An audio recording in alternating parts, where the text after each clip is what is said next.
All right, Algebra 2. We're going to go ahead and start Unit 8.6, and that's finding trig values of any angle. So they don't necessarily have to be on the unit circle. So we won't be using the unit circle on this lesson. All right, so in the directions it says find the quadrant, so quadrants 1, 2, 3, or 4, that the angle falls in. So we're going to draw a right triangle, and then we're going to label the sides to help us out.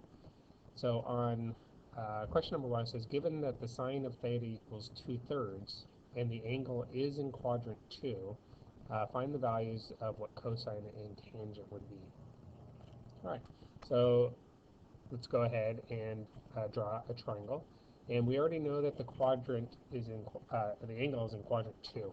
Now, when we draw our triangles, let me do this at the top here, just so you can see the orientation of your triangles. And it all depends on what quadrant your angle is going to fall in.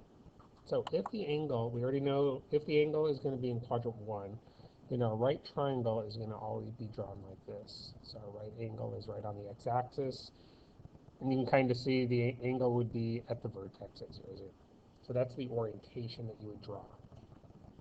If the angle falls in quadrant 2, then our orientation of the triangle is going to look like this. So our right angle, again, is on the x-axis. So our right angle will always be on the x-axis. If the angle falls in quadrant 3, then we're going to draw a right triangle that looks like this. And if the angle falls in quadrant 4, it'll look like this. All right, so I can kind of think of a bow tie or a butterfly, but that's how the 4 triangles are drawn in their respective quadrants. So in number 1, it says that the angle falls in quadrant 2. So we want to draw a right triangle in quadrant 2 with the correct orientation.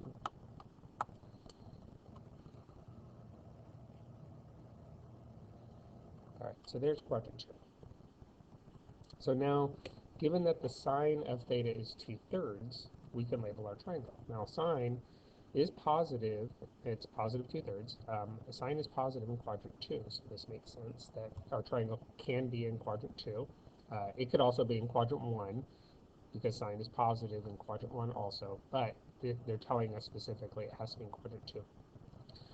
And according to SOHCAHTOA now, sine is the opposite side divided by the hypotenuse. So we can label our triangle. Our angle is down here at the vertex. The opposite side would be over here for 2, and then our hypotenuse is 3. So now we can use the Pythagorean Theorem to find the missing side. A squared plus b squared equals c squared. Right, so I'll just say x squared plus 2 squared equals 3 squared. So subtract the 4 over, so that's going to be 5, and then we'll square root it. And so x equals positive or negative square root of 5. Now, because of the orientation of these triangles, the side lengths of the triangle can be positive or negative. The hypotenuse will always stay positive. So, because the x-axis, our triangle is on the left side of the 0, 0, the x values have to be negative. So this has to be negative square root of 5, not positive square root of 5. All right. Now, if we want to find the values of these 2 trig functions, they ask us to find cosine and tangent.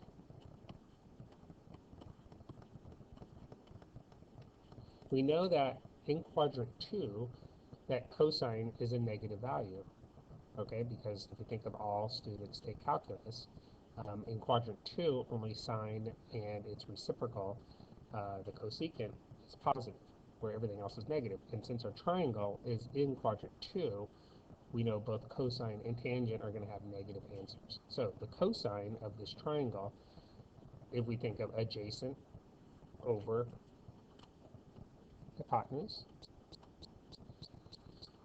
so the adjacent side is negative root 5, and the hypotenuse is 3. And that's simplified all the way, and it is negative, and cosine is negative in quadrant 2. So that's why we had to make sure that we put a negative on that radical 5 and not use the positive. Right, now tangent is opposite over adjacent, according to SOHCAHTOA. And the opposite side is 2, and the adjacent side is negative radical 5.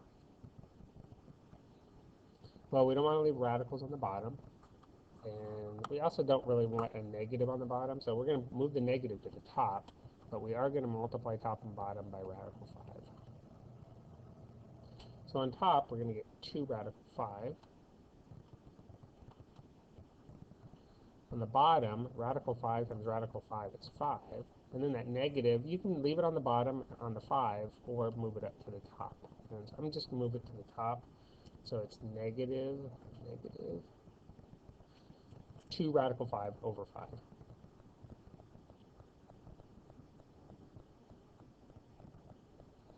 All right, number 2. All right, so secant theta equals negative 5/3. Sine is less than 0. So now we have to think, okay, in what 2 quadrants can this be possible? So what 2 quadrants is secant negative 5? Well, we know that if we do the reciprocal of secant, it's the cosine. And this, we would flip it also, the fraction, negative 5/3. All right, so if we think of what 2 quadrants is cosine negative in, well, think of all students take calculus. So we know cosine is positive in 1 and 4. So it means it's negative in quadrants 2 and 3. Sine is less than 0 means negative. And so what 2 quadrants is sine negative in? Well, we know sine is positive in 1 and 2, so it must be negative in 3 and 4. So which quadrant got duplicated or repeated? Well, quadrant 3 did. So that means our triangle is going to fall in quadrant 3. So we're going to draw a right triangle with the correct orientation in quadrant 3. All right, so you can use either secant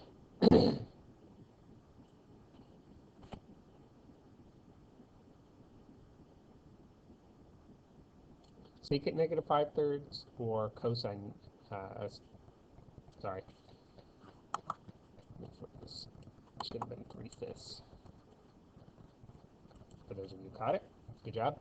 All right, so we can either use secant as negative 5/3 or cosine negative 3/5. So I'll use cosine just because of SOHCAHTOA. It's kind of easier. All right, so this is the adjacent side. This is the hypotenuse side. All right, so according to our angle and our triangle orientation, we know the hypotenuse is 5, so that has to always be positive. Now the cosine is negative 5/3, the adjacent side, and so that's going to be on the left side of the x-axis. Okay, so that's negative 3.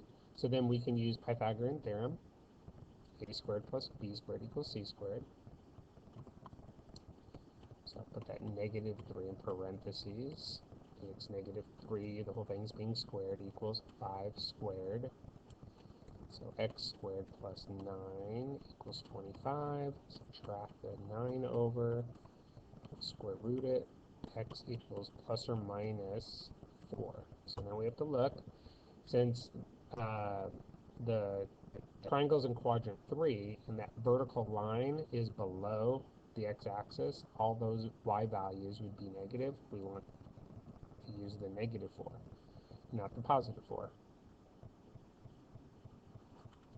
Alright, so now we have our triangle done. We can find each of these trig values now.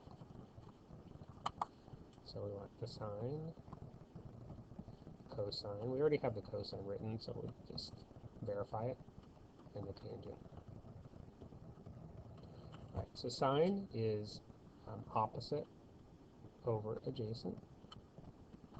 So the opposite side would be negative 4. Sorry, opposite over hypotenuse. I'm getting ahead of myself. Tangent. Alright, so opposite over hypotenuse. So negative 4 over 5. And that's simplified all the way. Cosine, we already wrote it as -3/5, but we can verify it, adjacent over hypotenuse. And we can see that's -3/5. And tangent is opposite over adjacent. So that's -4 over -3. But because a negative divided by a negative gives us positive, we want to simplify it to a positive 4/3. And this makes sense because if you think of all students take calculus, tangent is positive in quadrant 3. And so our answer 4/3 has to be a positive answer. All right, number 3, given tangent theta equals negative radical 3/5, and sine is greater than 0 or positive, find the other 5 trig function values. Okay, so I'll just go ahead and list them out right now so I don't forget which ones we're finding. We're finding all of them. I'll just list this tangent one just because they give it to us. And then reciprocals.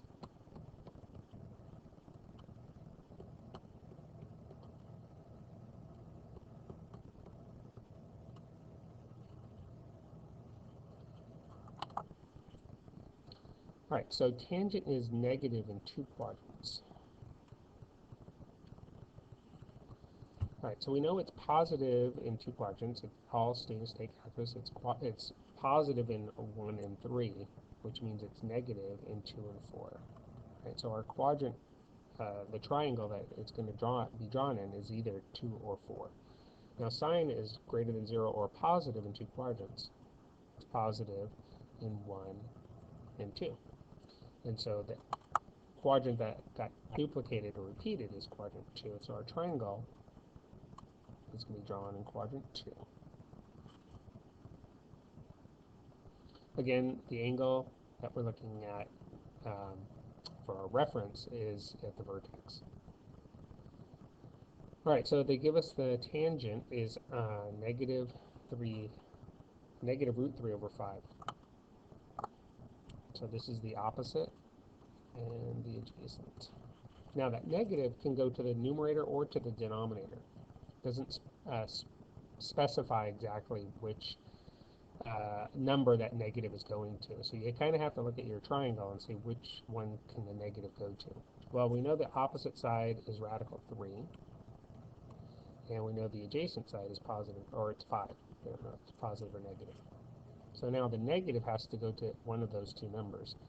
Now we know it can't go to the radical 3 because the vertical line is above the x-axis and all those numbers would be positive.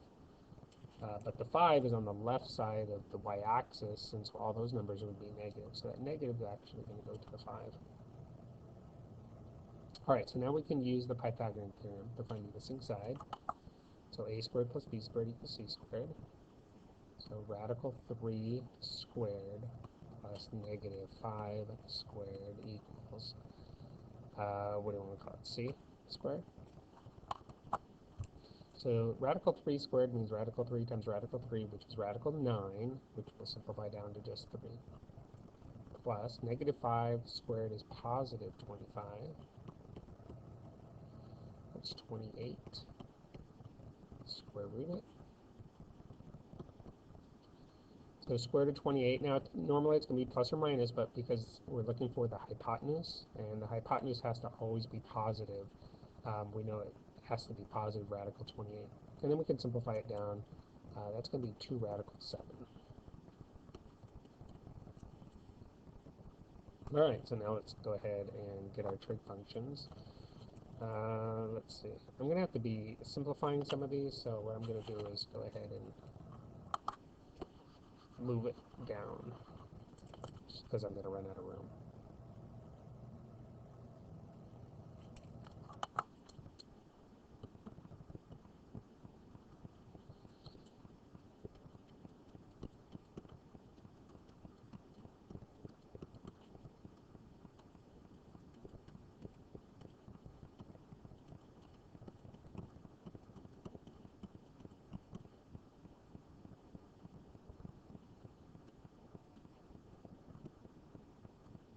All right, my cotangent I can get by taking the tangent answer and just flip it.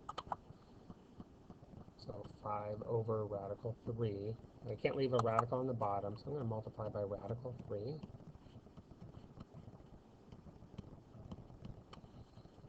Okay, so that's done. Sine is opposite over hypotenuse. So radical 3 over 2 radical 7. Can't leave a radical on the bottom, so I'll multiply by radical 7. So this is going to be radical 21 over radical 7 times radical 7 is 7 times 2 is 14.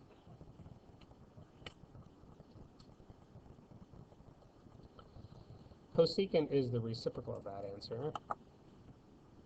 Okay. So that's 14 over radical 21. And I'll multiply top and bottom by radical 21. So that's 14 radical 21 over 21. Now I can simplify because 7 goes into 14 and 21. So I can divide by 7. Divide by 7.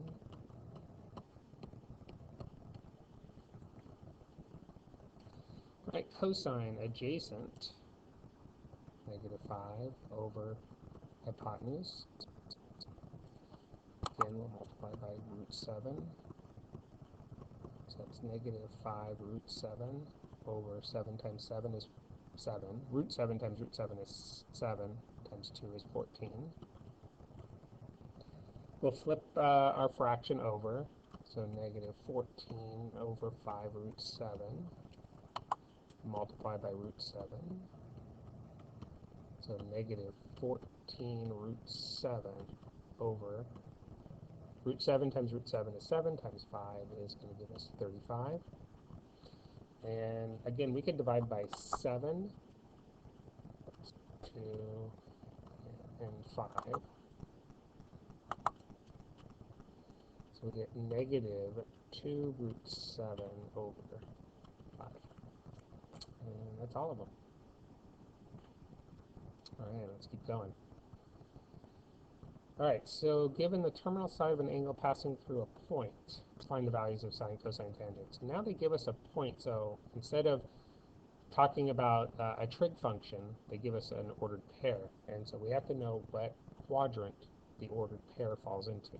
All right, so kind of think of plotting the point, 3, negative 4.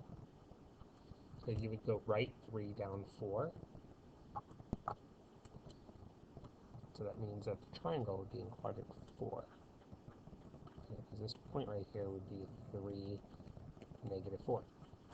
And this is our x and our y values. So 3 and negative 4. And then we can use Pythagorean Theorem, a squared plus b squared equals c squared, to find the hypotenuse. So that's going to be 3 squared plus negative 4 squared equals c squared.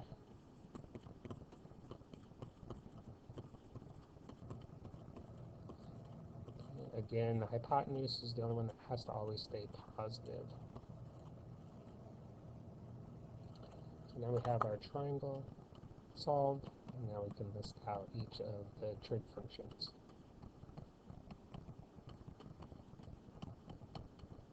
All right, so the ratio for sine, opposite over hypotenuse, that's going to be negative 4/5. Cosine, adjacent over hypotenuse, that's going to be positive 3/5. And tangent is opposite over adjacent, negative 4/3.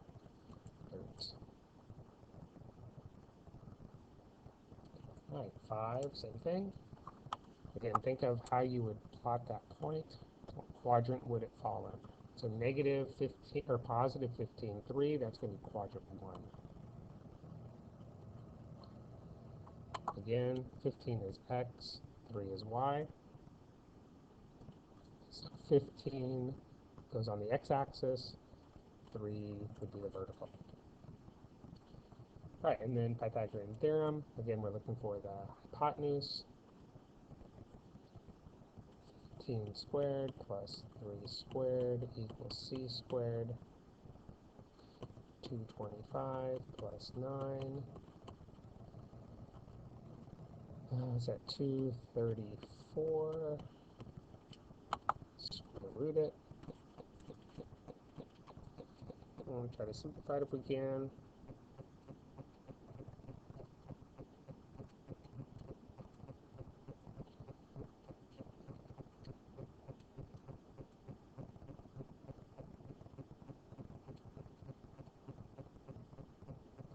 So I think it's going to be 9. So it's going to be, it's 9 times 26, and that'll simplify to 3 radical 26.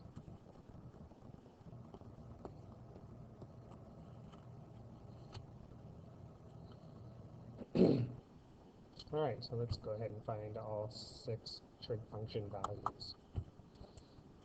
All right, so I'm going to erase this just so I have room to write everything.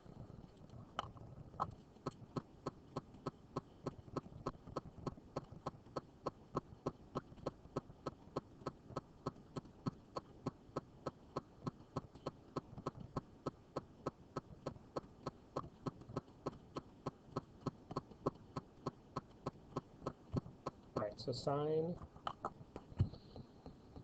opposite over hypotenuse, so 3 over 3 radical 26. I'm going to simplify this. I can't leave a radical on the bottom. I'll multiply by radical 26. So root 26 over 26. Not a lot of room in there. All right, if we flip this, 26 over root 26, multiply by root 26. 26 root 26 over 26, which we can simplify down to just radical 26. All right, cosine 15 over 3 radical 26. Simplify 3 and 15, that's 5. Multiply by root 26,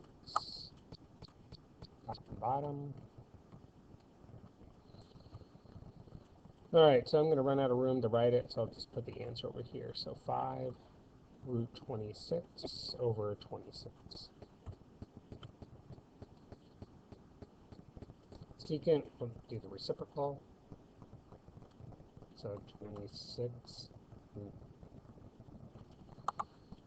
and again, 26 on top, 5 root 26 on the bottom, multiplied by root 26. So that's 26 root 26 over 26 times 5 is 130. Now you can simplify the 26 and 1130 because 26 is going to go into both of them. So that's going to be 5 on the bottom. All right, and then tangent, opposite over adjacent, so this one's a little easier.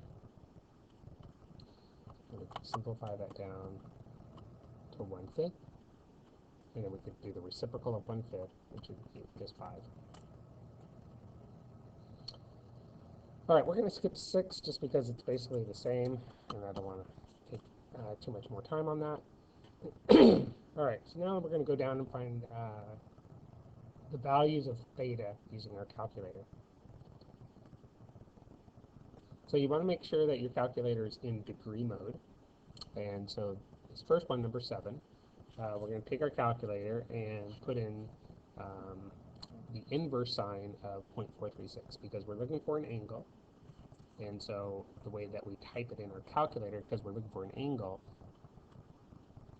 we have to type it in as the inverse. All right, so I'll put that in our calculator.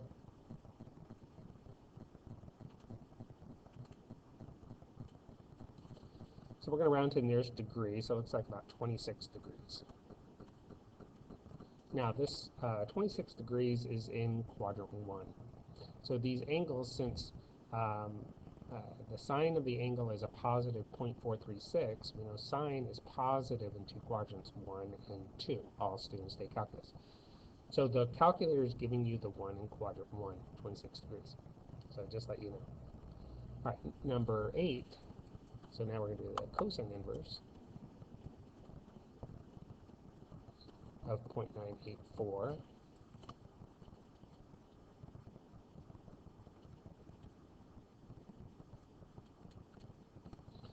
And again, we'll round the nearest degree, so this is 10 degrees. So again, it's saying that the cosine of an angle is positive 0.984, and cosine is positive in two quadrants, 1 and 4. So the calculator, again, is giving you the quadrant 1 angle. All right, so number 9, we're going to do the inverse of tangent. And this is 2.354.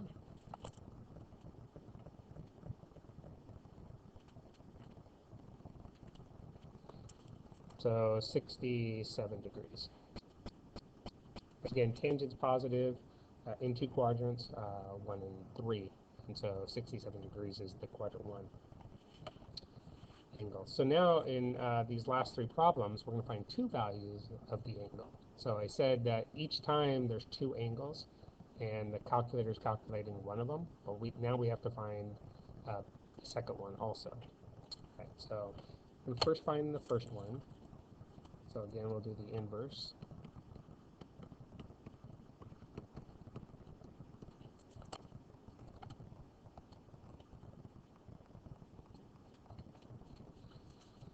So it looks like 39 degrees. So since the sine of the angle is positive 0.635, the sine is positive in two quadrants. Okay, it's positive here, quadrant 1, and it's also positive over here in quadrant 2. So the first one the calculator gave us was this one right here, this 39 degrees. Well, we need to find the second one. So the second one is this one right here. So how can we find it? Well, if you think of that 39 degree angle is the same as this angle over here. This is 39 degrees also. And if we do a full half circle, you know that from here all the way over to here is 180 degrees. Well, if we take 180 degrees and subtract off that 39 degrees, then we'll be left with the second angle. So 180 minus 39 is 141. And if you put in your calculator the sine of 141 degrees, it's going to be close to 0.635. That's how you can verify. So we have our two angles, 39 and 141. All right, so number 11. So we're going to do the inverse cosine of 0.786.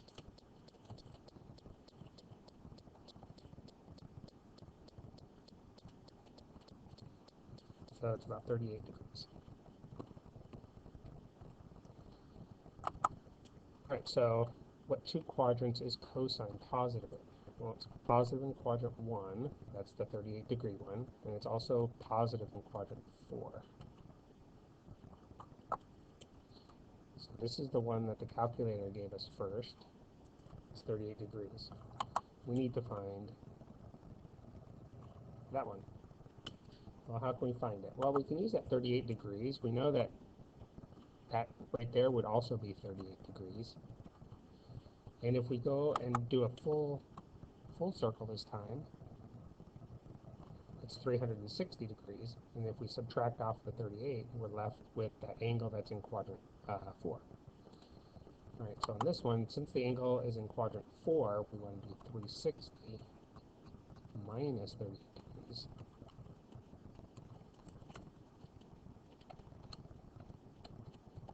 And so we have 322 degrees.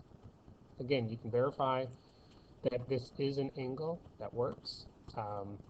just put in cosine 322, and you should get 0.786.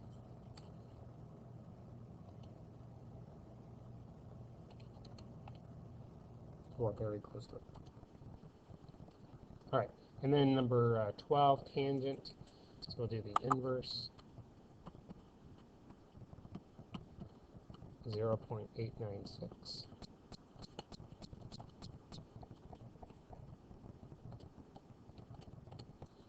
So about 42 degrees.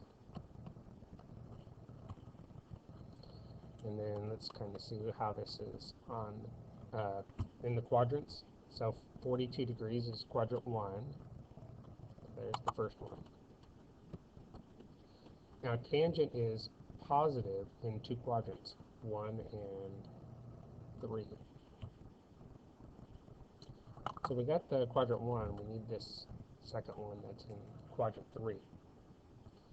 Well, the way that we can get it is if we take that 42 degrees and then add on a half a circle, 180, then we can get the one that's in quadrant 3. So this one we want to do 180 plus 42. So it's going to be 222 degrees.